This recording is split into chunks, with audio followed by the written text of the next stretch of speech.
5வது அதிகாரம் 30, 31, 32. நீங்கள் மரத்திலே தூக்கி கொலை செய்த இயேசுவை நம்முடைய பிதாக்களின் தேவன் எழுப்பி இஸ்ரவேலுக்கு மனம் திரும்புதலையும் பாவ மன்னிப்பையும் அருளுகிறதற்காக அவரை அதிபதியாகவும் இரட்சகராகவும் தமது வலது கரத்தினாலே உயர்த்தினார்.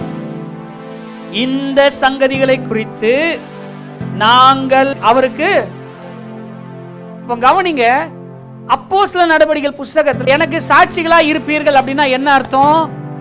இயேசு கிறிஸ்து இந்த பூமியில இரட்சகராக மனித அவதாரம் எடுத்து, தேவகுமாரனா இருந்தாலும் மனித அவதாரம் எடுத்து இந்த பூமிக்கு வார்த்தை மாம்சமாகி வந்தார். அவர் இந்த பூமியில 33 ஆண்டுகள் வாழ்ந்தார், ஊழியம் செய்தார்.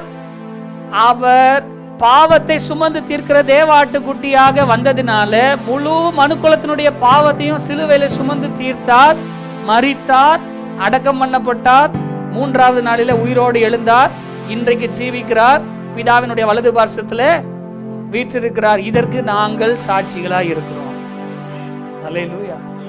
இந்த உலகத்திற்கு இயேசுவை நிரூபிப்பதற்காக, இந்த உலகத்திற்கு இயேசு இரட்சகர் என்பதை, இயேசு மீட்பர் என்பதை, இயேசு ஜீவிக்கிறார் என்பதை, இயேசு இன்றைக்கும் ரட்சிக்கிறார் என்கிறதை, இயேசு பாவங்களிலிருந்து விடுதலையை கொடுக்கிறார் என்கிறதை அறிவிக்கிறதற்கு நீங்களும் நாங்களும் சாட்சிகளா இருக்கிறோம். எத்தனை பேர் ஆமென் சொல்றீங்க?